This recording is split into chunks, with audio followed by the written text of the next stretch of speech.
Bueno, ¿y de qué os voy a hablar hoy? Pues de algo que me preguntan muchísima gente, después de más de 20 años de experiencia formando en el IE Business School, una de las 10 mejores escuelas de negocio del mundo, y siendo directivo de grandes empresas y trabajando con muchos empresarios. Mucho me preguntáis, José Luis, ¿qué es lo que tiene que tener un directivo o un mando intermedio que quiere ser directivo para tener éxito? ¿Cuáles son las claves? ¿Dónde me tengo que centrar? Y lo primero que os diría, lo más importante es entender en el mundo que rodea. ¿Y cómo debo de entender el mundo que rodea? Captando la mejor información. ¿Dónde nos debemos de informar? Y esto es una pregunta difícil y un poco polémico lo que voy a hablar. Pero fijaros, si al final os informáis donde todo el mundo se informa, primero no vais a tener información diferente.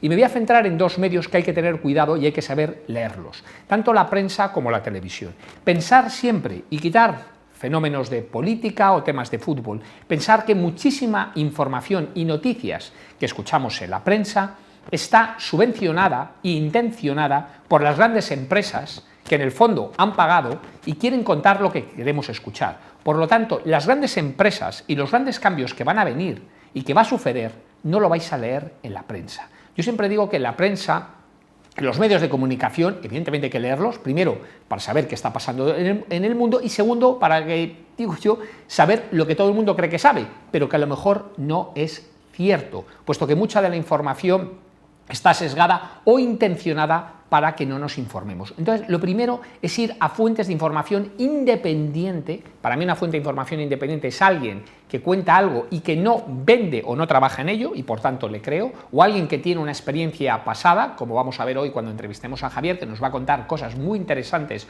sobre el desarrollo de negocio. Y es clave entender qué es lo que está pasando en el mundo. Yo siempre, por ejemplo, hay cosa muy típica, ¿no? Cuando hablas con gente de distintos países, todo el mundo sabemos lo que pasa en los principales países. Pero si no has vivido en el país o no conoces gente del país, probablemente la percepción que tenemos no es correcta. A mí, por ejemplo, por poner un ejemplo, la gente habla mucho de que en China todo se copia. Digo, vamos a ver, ¿cómo vamos a copiar? ¿Cómo China va a copiar si hoy por hoy es una primera potencia mundial de fabricación? Pensar solo una cosa, con todo lo que está hablando de la inteligencia artificial y todo eso que necesitas muchísimo dato. Si os fijáis ahora en China, todo el mundo paga utilizando el WeChat, que sabéis que es el WhatsApp chino. Sin embargo, en los Estados Unidos, por poner otra gran potencia, la mayoría de la gente paga ¿qué? Con dinero, ¿vale? O con tarjetas físicas. Luego, ¿quién tiene la información de lo que está sucediendo en el mundo a nivel transnacional? China, no Estados Unidos. Entonces, este tipo de información, como otra mucha, hay que ir a fuentes de información independiente para enterarse qué sucede en el mundo. Entonces, lo primero es enterarse qué es lo que está sucediendo. ¿Para qué? Lo segundo, para definir una estrategia consistente. Aquí a nivel de estrategia, todo el mundo conoce las 5 fuerzas de Porter, no voy a explicarlas porque son muy obvias, pero yo de las 5 fuerzas de Porter resalto dos cosas. Primero, Porter habla mucho de la relación de fuerza y poder que tiene una empresa frente a los proveedores o frente a los clientes. Y yo creo que es un grave error. Yo creo que vamos a un mundo colaborativo, no competitivo, a pesar de que algunos sectores sean súper competitivos. Entonces yo creo que hay que entender la cadena de valor como algo relacional, no tan competitivo. ¿Y qué es la clave también en las 5 fuerzas? Entender los productos entrantes, o sea, cuando un producto entra y destroza el mercado y lo cambia totalmente. Imaginaros, por poner algo muy sencillo, imaginaos que tenéis una fábrica hace años que fabricaba despertadores, pues hoy en día todo el mundo tenemos un despertador en el móvil, con lo cual eso ha desaparecido. Y además desaparece de golpe. Hay millones de ejemplos, no vamos a contar ahora, desde las cámaras fotográficas antiguas hasta todo lo que ha cambiado. Pero hay que estar muy atento en los cambios tecnológicos o cambios de costumbre que te pueden afectar dramáticamente. ¿Y aquí cuál es la clave? Claro, mucha gente habla de la misión, la visión. Yo siempre digo a los grandes directivos, escucha, hay que ser mucho más sencillo. Para mí hay 3 claves. 3. La venta, el margen y el coste. Alguien dice, joroba, pues menuda cosa descubres. No, es que hay que simplificar. Tanto la focalización de la estrategia que quieres aplicar y dónde te tienes que enfocar. Al final, cualquier cosa que quieras hacer, tienes que centrarte o que vas a afectar a las ventas, o que vas a afectar al margen, o que vas a afectar a los costes. Y aquí simplemente un takeaway. Aproximadamente entre el 20 y el 80% del impacto en la cuenta de resultados de una compañía viene del área de compras. Por lo tanto, muchísimas veces la mejor manera de impactar a corto y medio plazo en una empresa es a través de las compras y de las operaciones. Por tanto, debe ser una de las áreas que los grandes directivos deberían focalizarse. ¿Y qué más? Focalizarse en la clave. Muchísimos directivos a la hora de pensar hablan de eficiencia, mejora continua y todas esas cosas está muy bien dentro de un debate. Pero realmente las empresas hay que focalizarse en el cash flow, evidentemente a corto y medio plazo. ¿Y por qué digo esto que parece tan evidente? Porque yo estoy cansado, lo digo positivamente, de ver grandes presentaciones de gente que hace programas de marketing, lanzamientos de campañas o cosas, y al final de todo ese plan estratégico fabuloso no hay una medición de un impacto en la cuenta de resultados. ¿Y qué pasa? Que nos olvidamos de la clave, de por qué somos directivos.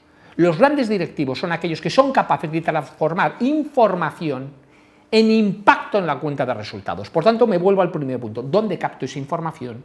Y segundo, en impacto en cuenta de resultados. No en PowerPoint, no en eficiencia, no en mejora continua. Los grandes directivos hablan de cuenta de resultados, no hablan de cosas genéricas. Y todo hay que ser capaces de llevarlo a una cuenta de resultados y ese impacto.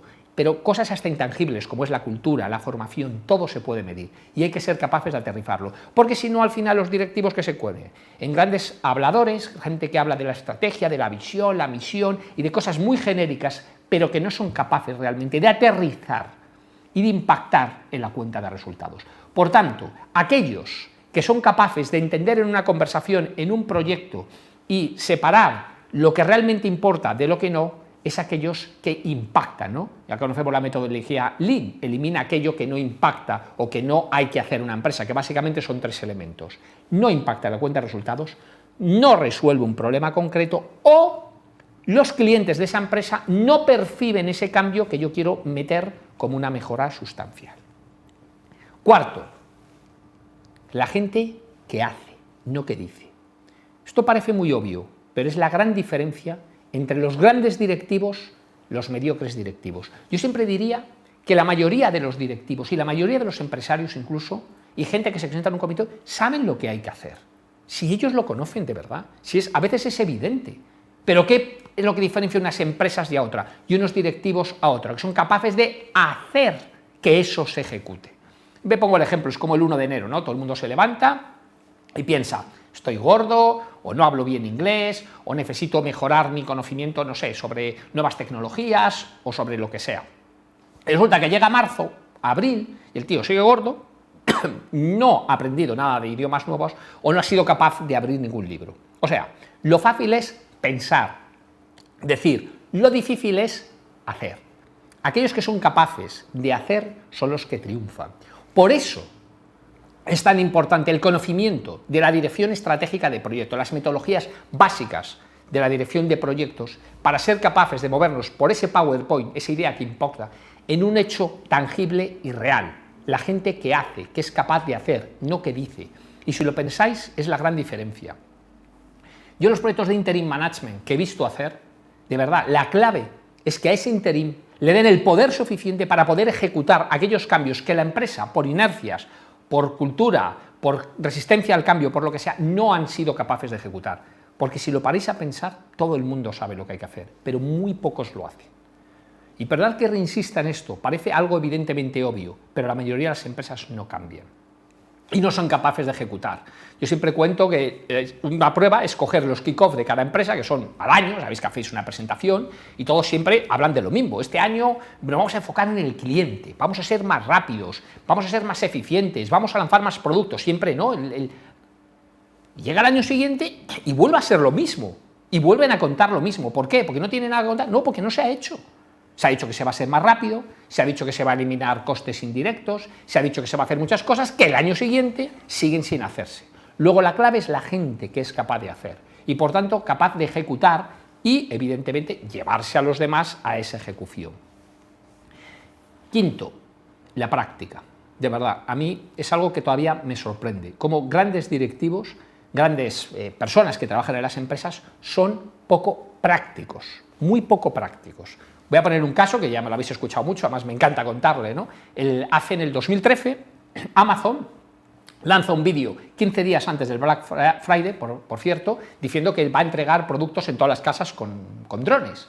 Y entonces entra la historia de que se va a poder, capaz, y nos va a llegar con drones Amazon. Mirad, estoy seguro que mucha gente que me está escuchando trabaja en las grandes compañías logísticas de España y que entiende lo que digo y sabe que es absolutamente absurdo entregar un paquete en un quinto C con un dron. Es inviable por muchísimos, ya no es por el tema del viento, ni por tema de autonomía, sino porque el dron no tiene dónde aterrizar, y hay gente que me dice, no, pero aterriza en el tejado. Digo, es que entonces tú no entiendes que la mayoría de las casas no se puede hacer al tejado. O sea, dicen muchas tonterías. O sea, no es práctica, no es capaz de pensar que aquello que ha pensado en un PowerPoint es capaz de una ejecución.